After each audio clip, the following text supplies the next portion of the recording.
Hey everyone, this is Lumpy, and this is where my trip in India begins, Mumbai, India. We're at a restaurant and I'm getting my first meal here after over 28 hours of travel. Not seen in this clip is our friend Vivek because he's back at the Airbnb with a major stomach ache. So here you see Michael Lynn and Michael Curtis getting some fruits at a stand on the side of the road for Vivek because he was having trouble digesting other foods. So we're being good friends and bringing him back something to eat. But little did we know this would be an epidemic and Paul and Michael Curtis would have stomach aches of their own, or what they call in India, deli belly. This is Michael Curtis on the hunt for meds in Mumbai, India. Hey!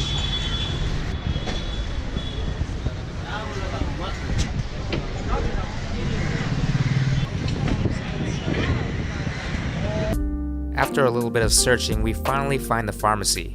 Here we are standing right in front of it, and Michael can get some relief from his deli belly. Mumbai has a population of 18.4 million people, and it is the most populated city in India. Located on the west coast of India, it is also the wealthiest city in India. I saw the mansion of the wealthiest man of India in Mumbai. Mumbai is the home to 3 UNESCO World Heritage Sites, and we will be visiting one of them later on in this video. Here I am eating some saag paneer. Paneer is made of cheese and I love cheese. Welcome to our humble abode in Mumbai, India.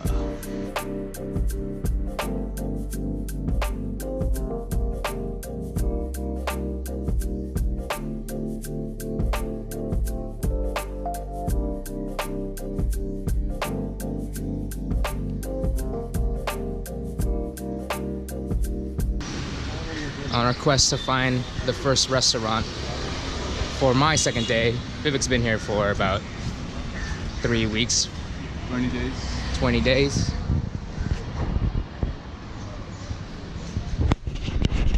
We will find it.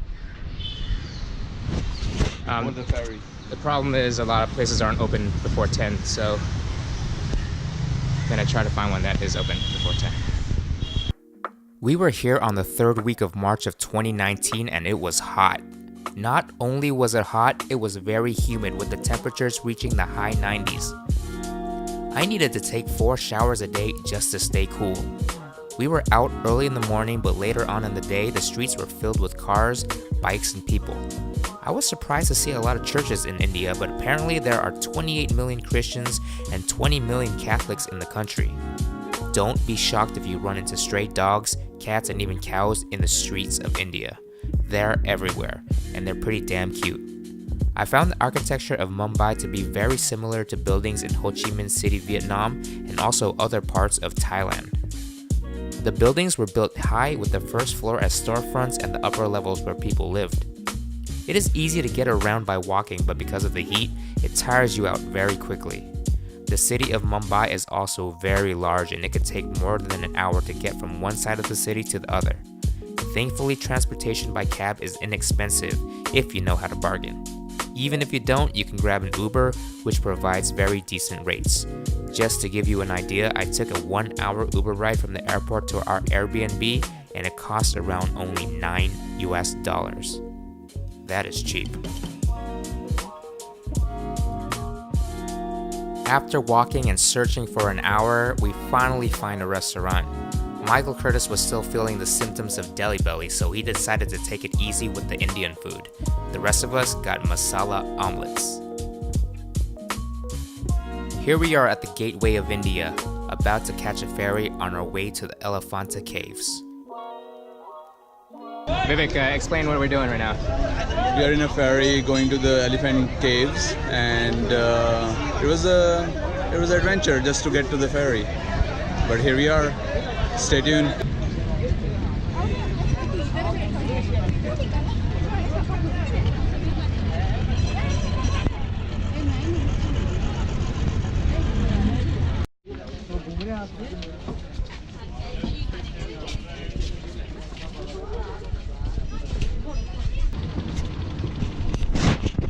Finally made it to the island to check out Elephanta caves here in Mumbai, India. There's a mini toy train in back of us. We're not taking it because we walked way faster than it.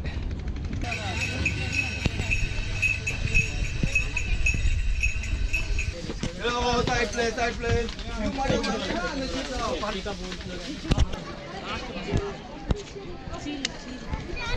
After an hour-long ferry ride, we finally reached Elephanta Island where the Elephanta caves were located.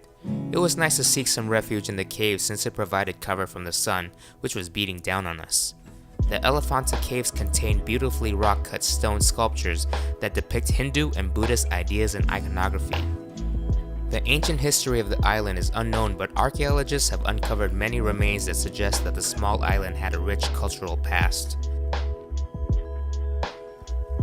We drink a lot of this in India. It's called lassi. Hey, there's Michael Curtis. I think he's feeling better now. Do you know India has a population of 1.31 billion people?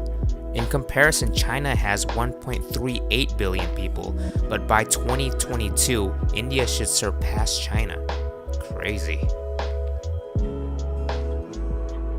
Here we are attempting to go to the Haji Ali Mosque in Mumbai, but look how many people there are. There is no way we're gonna make it in there without getting trampled to death.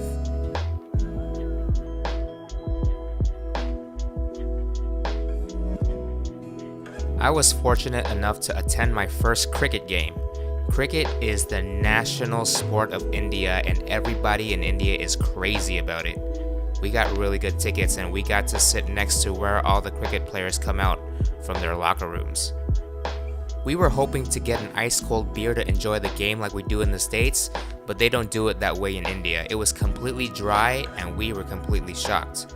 Another fun fact is India outsources their cheerleaders, so all the cheerleaders were white girls.